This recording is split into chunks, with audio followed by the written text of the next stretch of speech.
saya SMP-nya di lintas kecamatan ya, karena memang tempat tinggal saya itu perbatasan. Oh, jadi kecamatan. daerah 3T ya, tertinggal. Saya mendefinisikan bakat itu adalah minat yang besar terhadap suatu hal.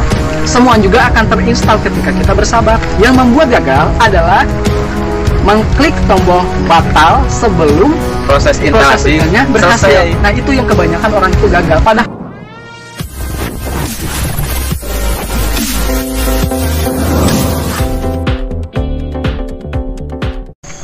Assalamualaikum warahmatullahi wabarakatuh. Selamat datang kembali di channel Firman Historical Project di program ODB Orang Desa Bicara. Dan kali ini kita akan ngobrol-ngobrol, berbagi pengalaman, bertukar pikiran, opini dan lain sebagainya, asumsi dengan salah satu teman saya. Beliau jangan beliau bro salah tindakan dia ini salah satu YouTuber juga, YouTuber sukses. Enggak, jangan sukses. Ya nggak apa-apa, mudah-mudahan jadi doa. Silakan dikunjungi juga channelnya, yaitu Catatan Si Ridwan ya, tentang motivasi. Nanti untuk profilnya lah bisa perkenalan langsung sama beliau bersama dia. Nanti kita bisa berkenalan langsung dan mungkin kita bisa juga bertanya-tanya tips-tips, terutama ini untuk teman-teman ya, teman-teman pelajar remaja, karena memang di channel ini deh kebanyakan yang nonton itu usia 18 sampai 44 tahun. Oh iya, ya, 18 sampai 34 kebanyakan, kemudian 34 sampai 44 tahun. Jadi ya masih usiaan kita kan, kita masih muda kan. Kalau kata umur 50 tahun itu masih muda. Masih muda. Jadi masih di bawah kepala 4 ya. Saya sekitar ya lumayan sudah setengahnya. Saya seperempatnya. Kita ini akan berbagi berbagai hal ya, yang mungkin sering jarang dikupas. Mungkin sih. Mungkin ya. Atau juga sedikit sih yang mengupas. Sedikit yang mengupas, atau memang kita juga yang kekurangan, bukan kekurangan, yang mainnya kurang jauh. Kurang jauh mungkin kita juga yang kurang jauh. Mungkin ada beberapa banyak ya. Silakan deh, perkenalkan, nama saya Ridwan Syah. Saya seorang warga biasa. Warga biasa, bukan warga sipil. Enggak, nanti kayak Ferry Landi. Enggak, saya warga biasa dan kebetulan emang suka buat konten gitu. Di channel namanya tadi seperti yang sudah disebutkan, channel Catatan Si Ridwan. Tapi sedikit meluruskan ya. Sebenarnya bukan konten motivasi sih. Kalau kesannya kan kalau motivator itu harus lebih sukses ya dibanding dengan pendengarnya gitu. Tapi gak apa-apa, gak apa-apa. Justru banyak kan motivator yang tadinya tidak sukses karena sering memotivasi orang lain. Oh iya. Orang lainnya sukses, sang motivatornya juga ikut sukses. Soalnya kan ada bahasa gini. Bahasa gimana? Lu motivasi orang lain, lu sendiri gimana gitu? Atau kata-kata itu lebih cocok buat Anda kan kadang-kadang gitu. Iya, tapi kan memang tujuan kita bukan untuk memotivasi mereka, tapi tujuan kita kan untuk memotivasi diri sendiri. Hanya saja bedanya dalam memotivasi diri sendiri kita upload, gitu. Dan orang lain melihat. Jadi kan tujuan kita memotivasi diri sendiri, belajar kan gitu. Sambil mungkin ya kalau ada yang nonton bermanfaat untuk yang lain, ya itu mudah-mudahan double. Saya juga itu jadi jangan takut kalau dibilang sang motivator. Oke. Meskipun tujuannya pada dasarnya untuk belajar bareng sih. Seperti salah satu saya untuk saat ini lebih banyak mengutip kata-kata orang-orang yang memang sudah benar-benar sukses. Contoh salah satu konten saya Bob Sadino kan itu ya udah 2 juta views. Maaf ya mau sombong dikit. Apa? Itu saya cuma nge-share kata-kata beliau doang sih. Soalnya saya juga memang agak terinspirasi terhadap beliau gitu. Dan itu juga sebenarnya gini, cerita di balik konten itu yang Bob Sadino itu. Saya menemuin buku lama catatan saya sendiri. Jadi saya suatu hari sangat terinspirasi dengan kata-kata Bob Sadino, lalu ditulis di buku itu. Nah, beberapa tahun kemudian setelah saya mulai suka nge-YouTube, baca-baca, kayaknya takut kata-kata ini hilang gitu atau gimana gitu. Jadi nah saya dibuat konten. Jadi saya sendiri pesimis itu akan belajar ada itu ya salah satunya dengan diaplikasikan dalam hal yang lebih produktif melalui literasi, kemudian didigitalisasi, gitu kan, didigitalisasi. Jadi intinya belajar itu bisa kapanpun ya? Bisa kapanpun dan tidak mengenal usia, dan memang tidak ada kata terlambat gitu. Kan ini ada di bidang konten kreator ya. Di bidang konten kreator itu sejak kapan? Sejak 3 tahun yang lalu. 3 tahun yang lalu. Ya. Dulunya ketika SMA. Itu SMA-nya di mana SMA-nya? SMA-nya di MA Ar-Rahman. MA Ar-Rahman itu di daerah Desa Lewidulang, Kecamatan Sudong Hilir, Tasikmalaya. Nah, Desa Lewidulang, Kecamatan. Kalau SMP-nya? SMP-nya di SMP Islam Nurul Yakin. SMP Islam Nurul Yakin. Tempatnya sama di Desa Lewidulang, Kecamatan Sudong Hilir, Tasikmalaya. Sesuai dengan program kita ya, karena ini obrolan orang desa bicara. Jadi memang di channel ini yang menghadirkan orang-orang desa ya, orang-orang desa yang mempunyai pemikiran global.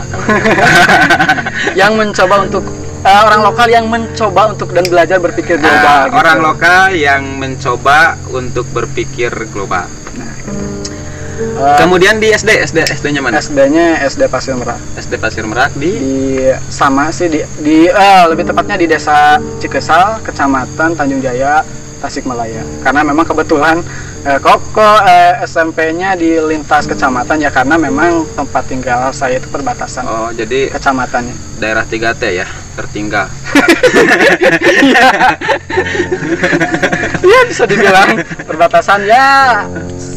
Ya gitulah. Udah punya pacar? Alhamdulillah udah. Alhamdulillah masih muda.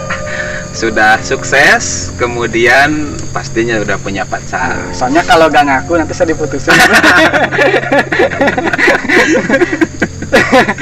Dek, kalau dulu nih ketika SMA atau SMP, usia apapun itulah, punya cita-cita apa? Saya orang yang paling banyak, mungkin kalau termasuk orang yang paling paling banyak cita-cita. Paling banyak cita. Rakus mungkin ya. Ya, rakus. Karena rakus jadi tidak fokus. Nah, itu mungkin adalah salah satu kesalahan bukan ya. Tapi memang saya beranggapan meskipun mungkin untuk beberapa orang itu bukan kesalahan karena memang masa-masanya mengeksplor gitu. Cuman yang saya sesali itu cuman satu aja. Kenapa saya gak dalam gitu ketika jadi saya itu orang yang gampang teralihkan cita-cita. Contoh gini. Kelas 6 SD itu saya nonton Detektif Conan, dan cita-cita saya sampai kelas 2 SMP saya tuh jadi detektif. Jadi kalau ada yang nanya, "Dia cita-cita kamu mau jadi apa?" Jadi detektif. Nah, ketika kelas 2 SMP nonton film One Piece, itu bajak laut, kayaknya pengen jadi bajak laut gitu. Yang paling masuk akal jadi pelaut gitu. Banyak kan. Pernah juga cita-cita jadi penulis, cita-cita jadi penulis. Dan baru-baru sekarang ini saya lebih ke cita-cita sih lebih passion itu lebih ke dunia media sih. Media. Iya. Emang sih saya juga ya. Emang saya juga kalau cita-cita kan dulu ingin jadi tentara. Ya. Sama rubah-rubah. Kemudian setelah itu ingin jadi arsitek. Ya. Tidak ada kepikiran untuk bergelut di dunia pendidikan. Jadi arsitek. Tapi ya qadarullah, takdir dari Allah Subhanahu wa taala, ya saya sekarang di dunia pendidikan jadi guru honorer. Jadi guru honorer yang ya namanya juga guru honorer. Ini kenapa ya? Kok cita-cita itu sering berubah-ubah? Karena menurut Anda gitu? Menurut saya karena pertama kita itu belum ada dua faktor sebenarnya. Pertama, kita banyak tertarik, jadi terlalu banyak tertarik kepada suatu hal, bisa jadi gitu. Contohnya saya tergantung film yang sedang saya tonton. Lingkungan ya. Contoh saya kebanyakan gara-gara apa yang saya tonton. Contoh gini, ketika nonton film Rambo saya pengen jadi tentara gitu. Ya, memang gimana ya sebenarnya kenapa kita banyak mungkin masanya Yang kedua, memang kurangnya apa ya? Kurangnya mentoring mungkin. Maksudnya mentoring pembimbing gitu. Kan kalau lihat di negara-negara maju ya. Jadi guru orang-orang SD itu sudah tahu kapan mereka itu passionnya di mana dan mau jadi apa. Karena memang cara sistem belajarnya memang agak beda. Mereka itu ketika ditanya cita-cita itu sangat spesifik, dan memang si guru-gurunya juga mengarahkan dirinya untuk lebih spesifik. Memang deh, potong dulu sebentar. Memang kan kalau seperti di Jepang, ya, Malaysia, Singapura, yang negara-negara dekat kita saja kan memang sejak SD itu si anak-anak itu sudah dilihat potensinya di mana, kemudian cita-citanya apa, dan kemudian diarahkan. Nah, itu yang di kita sayangnya belum banyak. Mungkin ada beberapa guru yang bijak mengarahkan anak-anaknya, tapi hanya sedikit. Sepengetahuan kita gitu, karena memang kita orangnya gak kemana-mana banget gitu, bukan seorang yang petualang di mana. Ya kebanyakan ketemunya gitu. Contohnya gini, dulu waktu SD gitu, pernah ditanya cita-cita satu persatu oleh sang guru. Nah, tapi yang untuk guru yang mungkin melihat ya, jangan tersinggung, maaf ya, saya potong-potong. Ini dari perspektif saya juga seorang guru.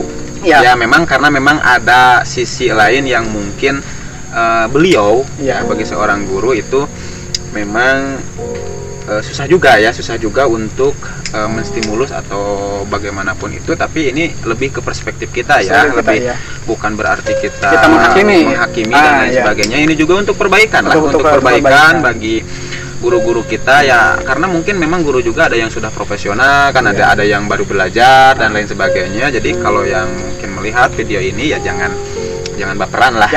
Jadi kita kan ikut juga bagaimana kita berkontribusi memberikan masukan terhadap dunia pendidikan agar lebih baik ke depannya. Dan kan tujuan pendidikan itu untuk mencerdaskan anak bangsa.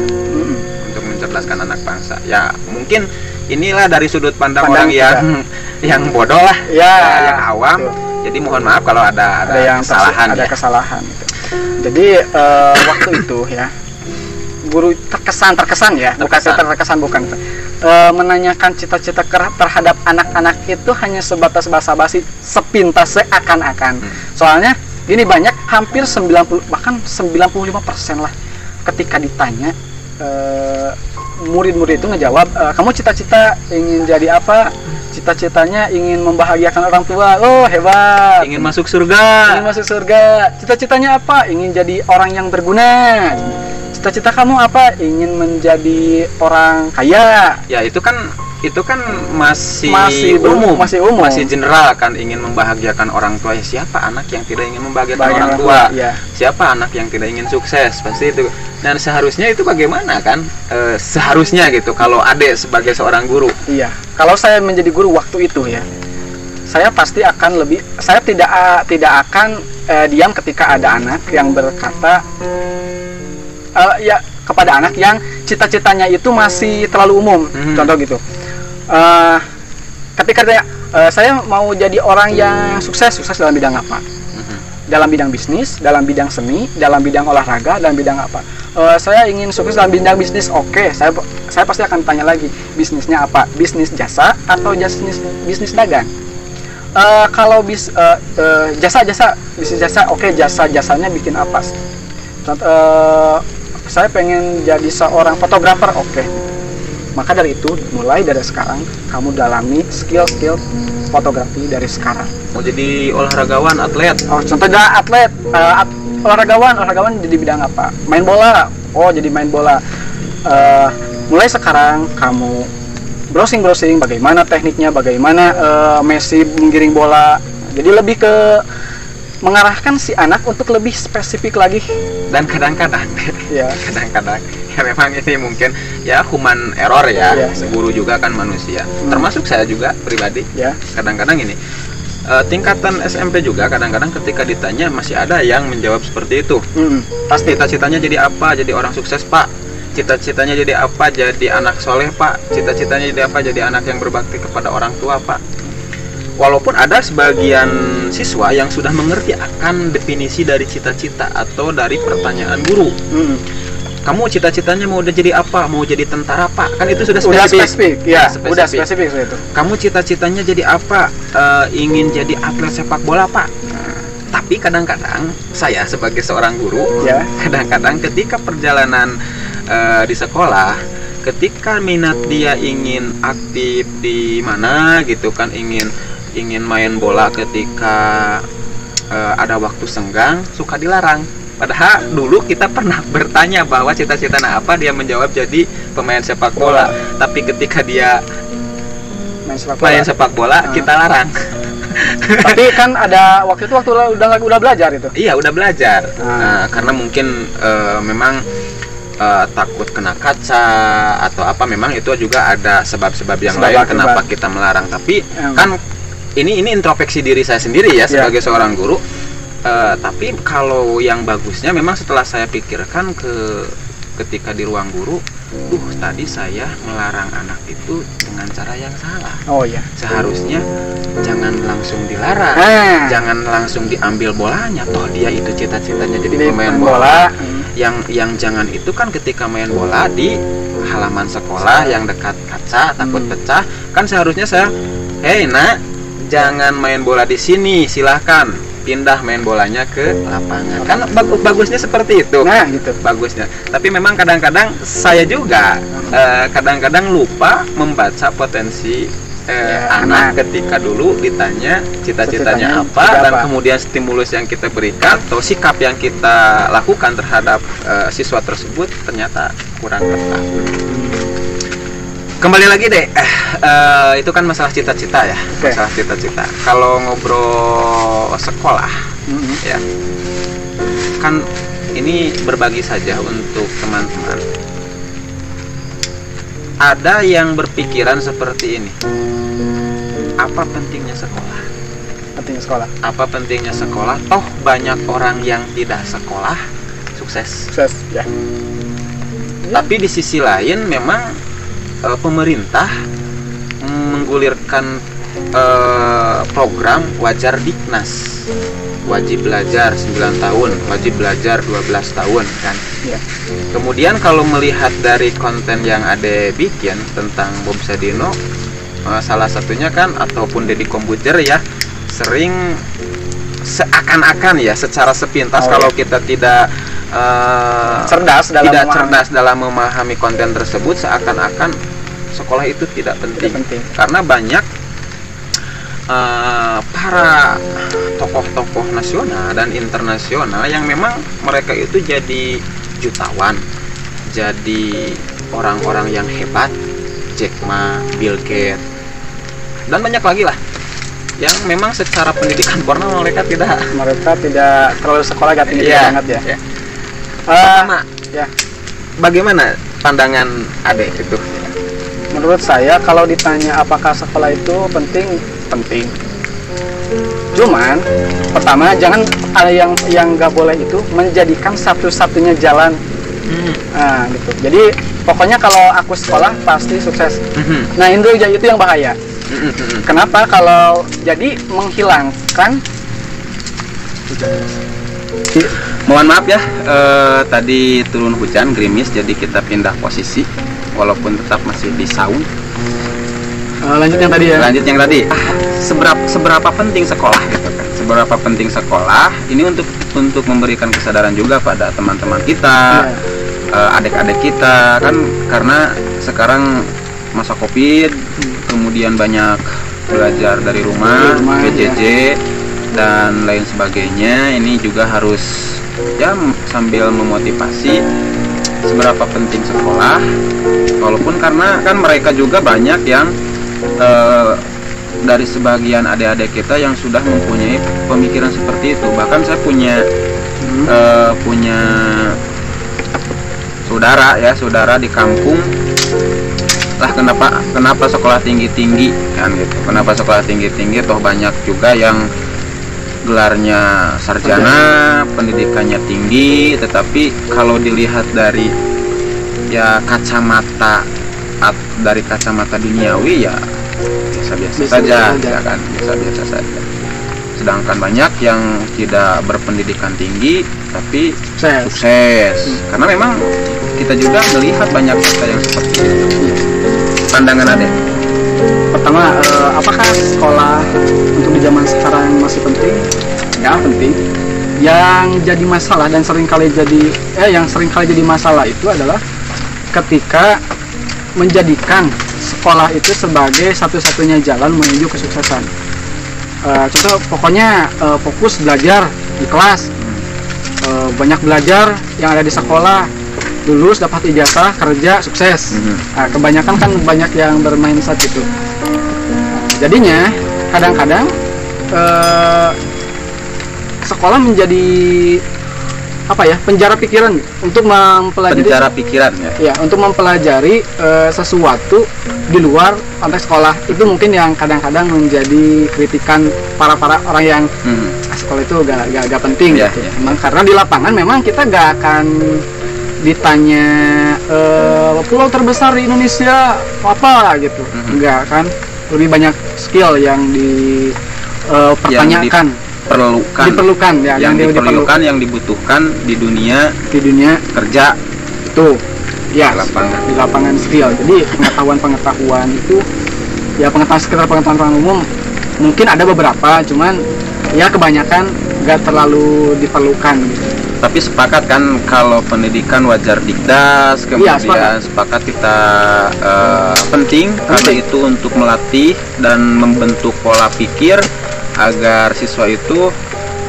bisa berpikir kritis, bisa berpikir inovatif, bisa berpikir kreatif. Tentu perlu latihan-latihan, pembiasaan-pembiasaan yang ada di sekolah. Iya, gitu. Jadi menurut saya fungsi sekolah yang tidak akan tergantikan itu dia pembentukan karakter.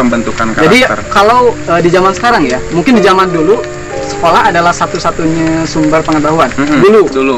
Tapi karena memang sumbernya pertama hanya dari guru ya. Yang kedua buku pun terbatas ya. Jadi memang benar-benar menuntut ilmu itu benar-benar hanya di sekolah untuk apa menuntut ilmu. Jadi fungsi transfer ilmu dari guru itu selain fungsi mendidik memang sangat dominan dulu. Kalau sekarang kan enggak.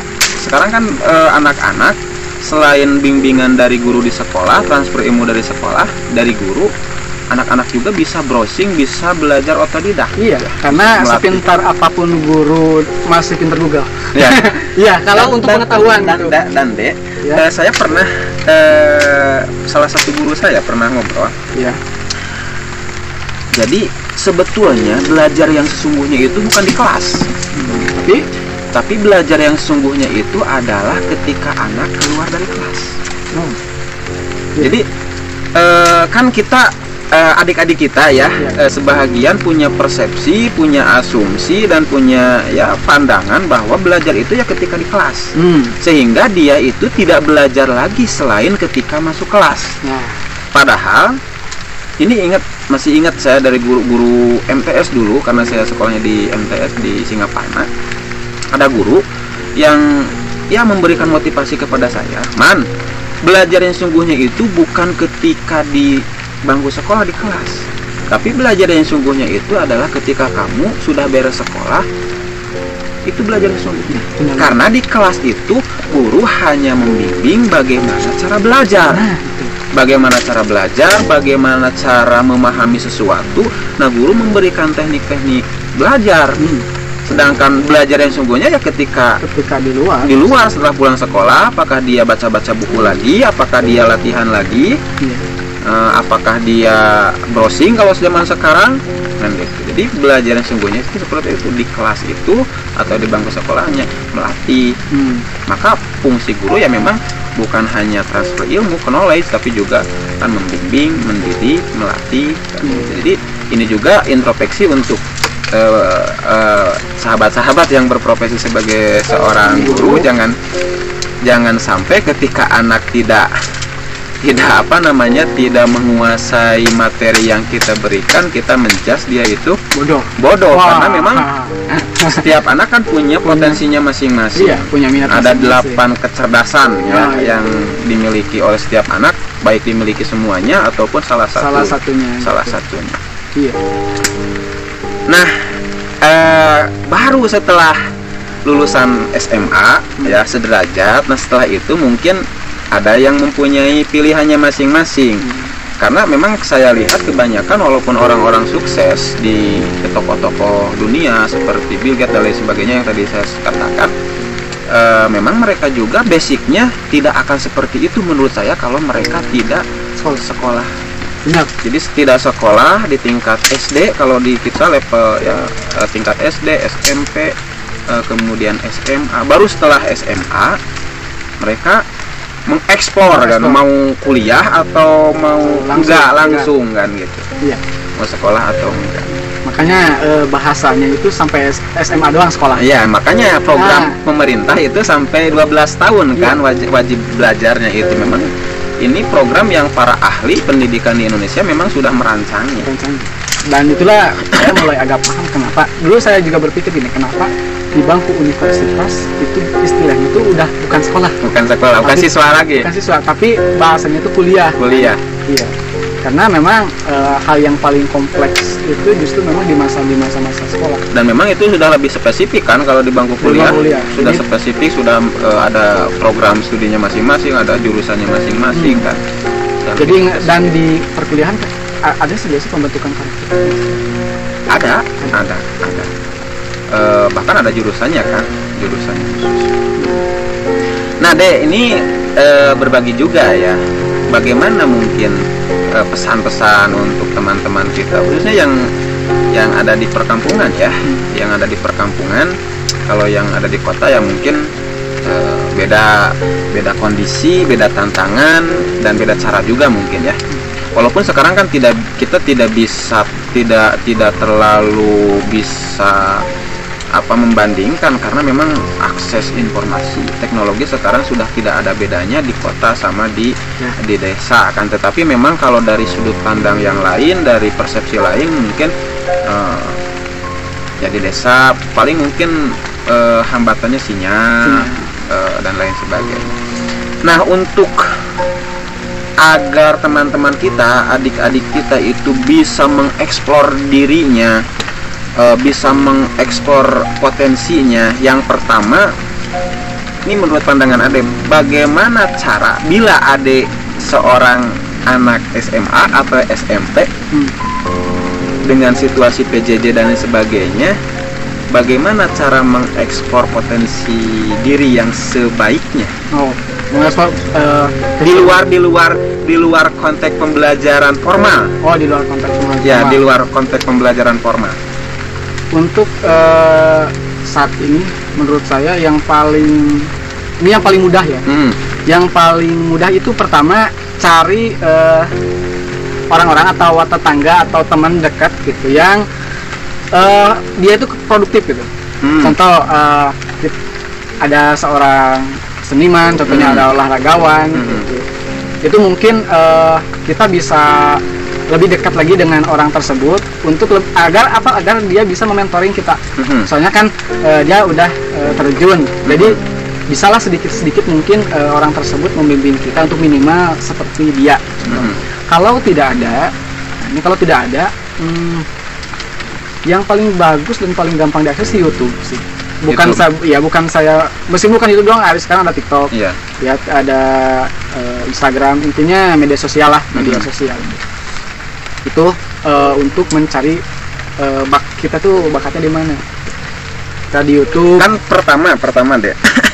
Banyak dari adik-adik kita yang memang ada sebagian yang sudah mengenal, potensi saya ini di bidang ini.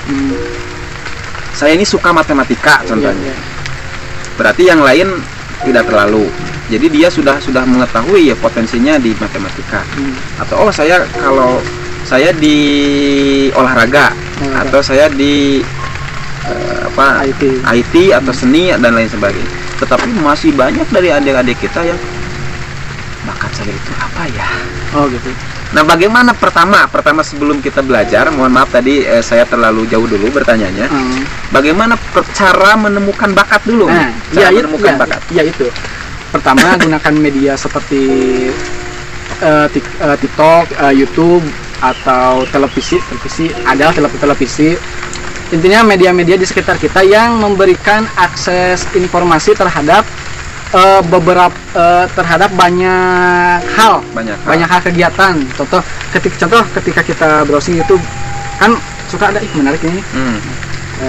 Contoh soal TikTok menarik ini nih. Nah, itu juga bisa memunculkan untuk membuat kita menemukan bakat, minat kita yang paling menemukan minat kita di mana. Nah, sekarang TikTok juga beragam kan, nggak yang goyang-goyang aja. Sekarang produktif lah dari tontonan-tontonan tersebut. Nah, yang jadi penghalang kadang-kadang adanya justru konsep bakat. Jadi gini, banyak orang yang kagum atau tertarik terhadap suatu bidang, tapi kadang-kadang terhambat oleh pengkerdilan diri sendiri dengan alasan bakat. Contoh gini, dia ada seseorang yang kagum melihat orang main gitar hebat,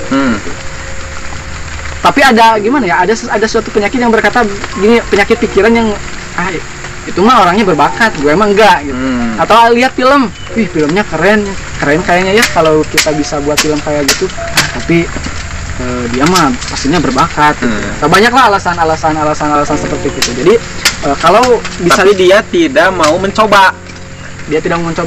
Nah, yang kedua, ada yang sudah sampai mencoba, cuman ketika mengalami kegagalan, kesulitan atau tantangan, mengalami tantangan, dia ketika dia di titik susah, oh kayaknya ini bukan bakat gue deh. Nah, itu masalah. Jadi padahal semua orang yang kita nilai berbakat itu mengalami fase yang sama, yaitu mengalami kesulitan ketika mengulik sesuatu. Bahkan ada pepatah yang mengatakan bahwa orang-orang sukses itu adalah orang-orang yang paling banyak gagalnya. Contohnya saya punya teman, dia itu berbakat banget dalam hal gitar. Saya juga sempat nih orang hebat banget, tapi dia tuh ternyata ketika saya katakan berbakat, dia tuh gak menerima. Gak menerima bahwa dia itu berbakat. Tapi kata saya, itu kan lu bisa main kayak gitu. Ternyata dia tuh kerja keras banget. Dia mulai sehari itu lebih dari 8 jam latihan main gitar, dan selama itu dia itu mengalami kesulitan yang luar biasa. Wow, katanya sulit. Cuman terus kenapa, apa yang membuat dia terus satu kata, penasaran. Jadi kalau nggak bisa itu pengen bisa, tapi penasaran gitu gimana. Jadi rasa ingin tahu, rasa ingin mencoba itu harus tumbuh dalam hal-hal yang positif. Jadi pokoknya hilangkan dulu perspektif bakat. Bahkan saya mendefinisikan, mungkin ada beberapa orang yang tidak setuju, saya mendefinisikan bakat itu adalah minat yang besar terhadap suatu hal. Contohnya gini, ketika kamu bertanya, atau siapapun ya, ketika ada yang bertanya, bakat saya di bidang apa sih? Bakat kamu itu ya, minat kamu itu sekarang apa? Contoh, ketika kamu sangat berminat dalam dunia IT, ketika kamu sangat berminat dalam dunia olahraga, berarti bakat kamu itu di olahraga. Kenapa? Tapi kok saya ketika belajarnya susah, ya itu proses. Contohnya, logikanya seperti bakat itu seperti aplikasi. Semakin besar aplikasi, semakin lama downloadingnya, semakin lama juga installingnya. Jadi ketika kita agak lambat banget, oke, itu mungkin kita sedang proses downloading. Kok ini susah banget? Oh, itu mungkin lagi proses instalasi. Sabar dulu. Soalnya proses instalasinya belum selesai.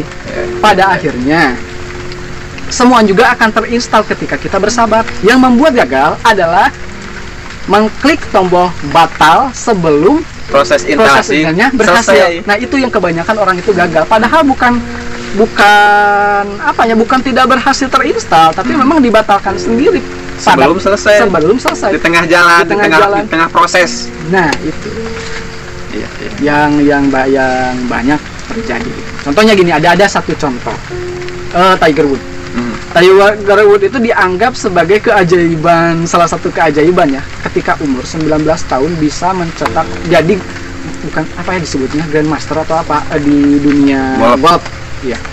Yang mana kebanyakan yang mendapatkan gelar itu, yang mendapatkan predikat itu usia 40 tahun kebanyakan. Kenapa Tiger Woods di usia sangat muda bisa seperti itu? Ternyata dia latihan gelap dari umur 4 tahun, dibimbing oleh ayahnya tentu saja, dari umur 4 tahun, dan seharinya itu lebih dari genep jam setiap hari dan konsisten. Dan memang deh gini ya, mohon maaf ya, ini juga untuk adik-adik kita ya, teman-teman kita remaja, ini kan kalian generasi emas. Kemudian pemerintah juga lagi menggulirkan program Indonesia Emas 2045, satu abad Indonesia Merdeka, karena kita bonus demografi, penduduk usia produktif di Indonesia sangat tinggi.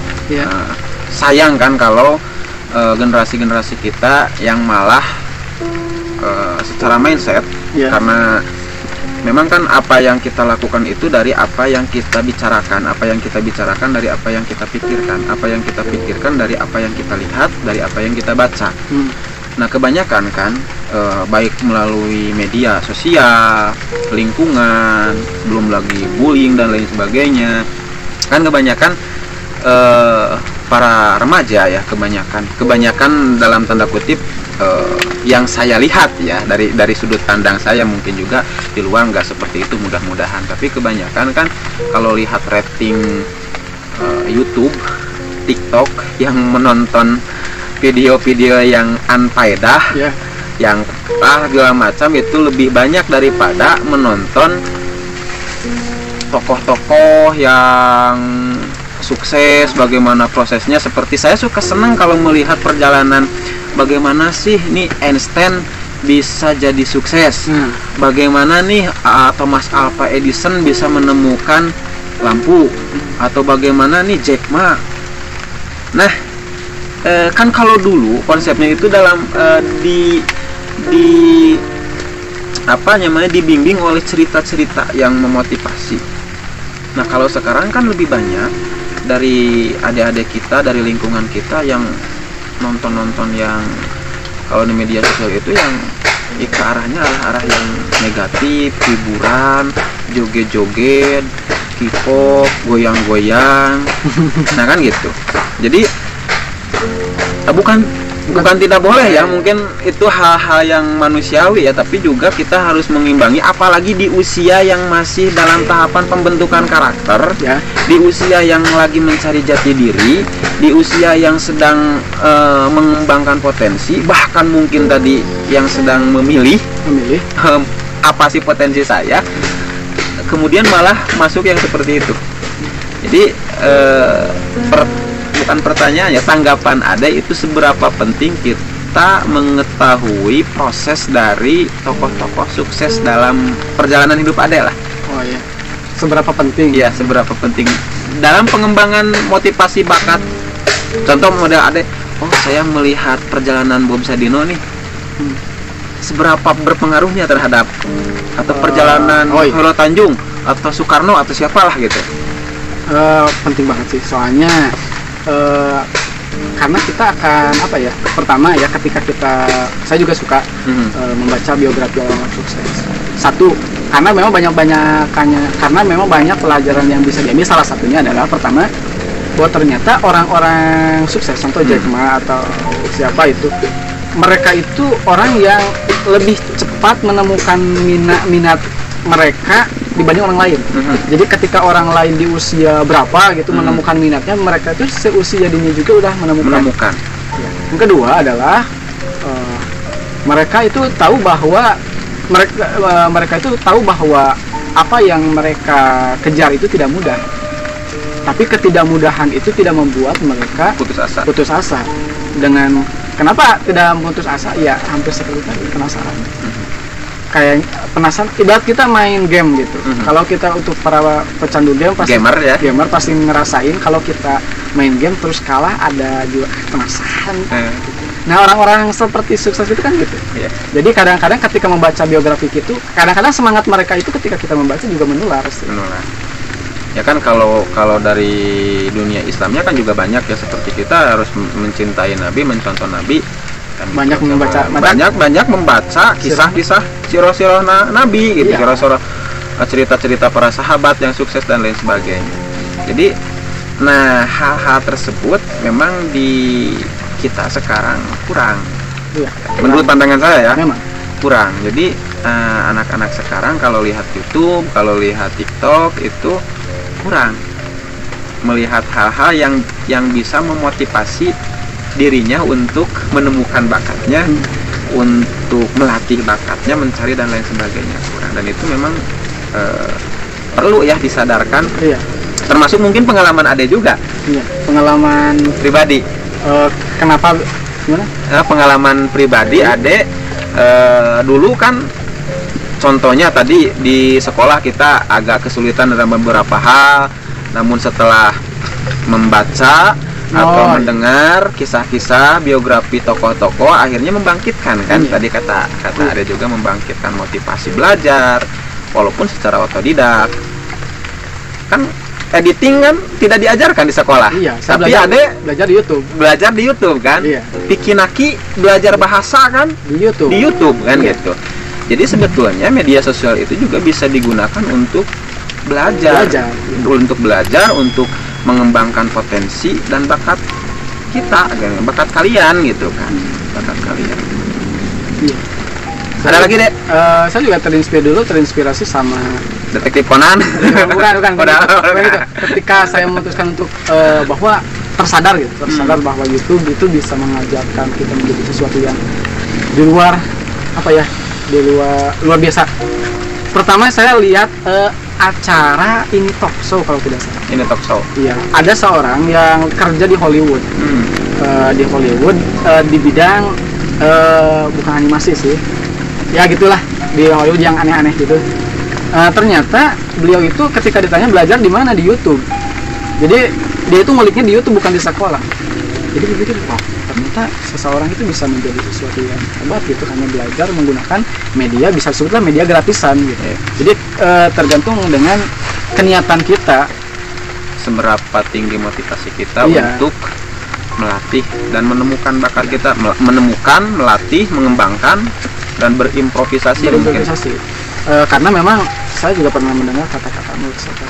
Jadi ketika kita punya keinginan yang kuat terhadap suatu hal, maka kita akan banyak dipertemukan dengan hal-hal yang mendukung apa yang kita impikan. Gitu. Contohnya ketika kita berminat dalam main bola dan kita benar-benar cinta dan pengen banget, pastilah dipertemukan dengan, entah itu bertemu dengan orang yang benar-benar ahli dalam main bola, entah itu dengan orang-orang yang tahu informasi jalan-jalannya bagaimana untuk menjadi sukses dalam dunia sepak bola. Banyak.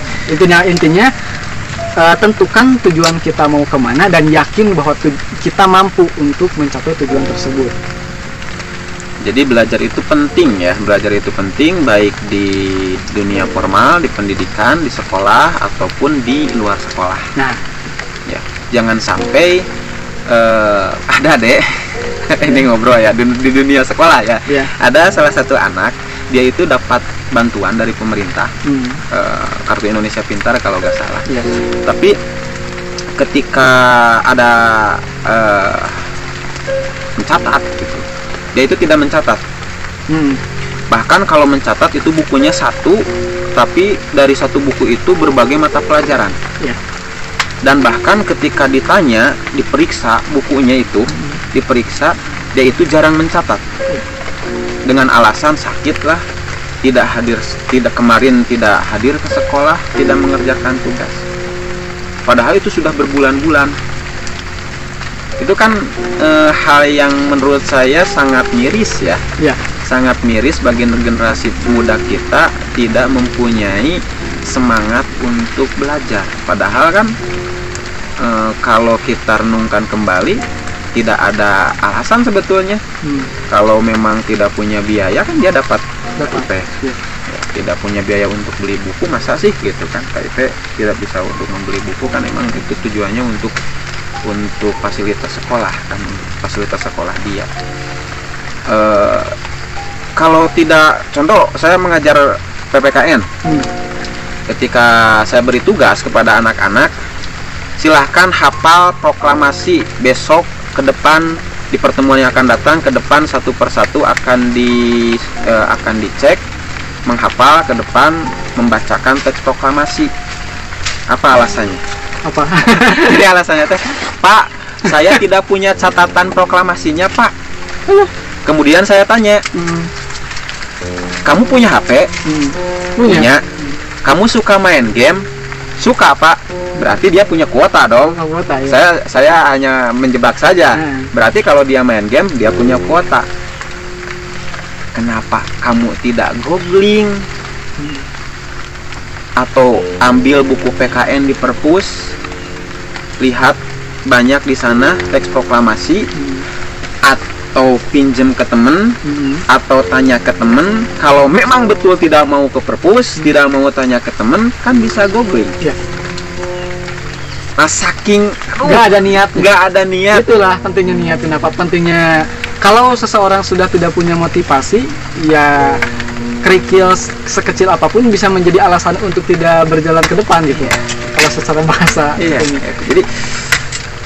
Jadi emang salah satunya itu masalahnya ada di motivasi sih. Sebenarnya harus yang dididik untuk anak ya, seperti itu pertama dia itu harus minimal punya cita-cita yang lebih spesifik. Ketika dia sudah punya cita-cita yang lebih spesifik, jadi gak harus disuruh lagi tuh. Contoh gini, ketika seseorang sudah cita-cita jadi dokter, mau tidak mau ia pasti akan belajar biologi. Jadi tanpa disuruh. Penting itu cita-cita, penting menyadarkan anak-anak kita untuk memiliki cita-cita. Makanya dalam ajaran Islam dikatakan bahwa kan kita itu sebagai umat muslim ya harus punya himmatul aliyah, cita-cita yang tinggi kan. Gantungkanlah cita-citamu setinggi langit. Walaupun kamu jatuh, mungkin jatuh di antara bintang-bintang. Oke, itu saja mungkin untuk obrolan saat ini. Nanti kita ngobrol lagi di kesempatan yang lain, mungkin di tempat yang sama atau di tempat yang berbeda. Ada pesan-pesan terakhir untuk para penonton? Pesan-pesan terakhir apa ya? Jangan terlalu takut untuk menjadi apapun yang positif. Gitu. Jadi karena kamu bisa menjadi apapun yang kamu minati gitu. Itu kalau prinsip saya seperti itu kan. Oke, terima kasih. Sampai jumpa di pertemuan yang lain, di kesempatan yang lain. Jangan lupa juga support terus channel ini, dan jangan lupa jadilah penonton yang bijak dengan cara meninggalkan jejak berupa like, komen, share, dan subscribe. Terima kasih. Assalamualaikum warahmatullahi wabarakatuh.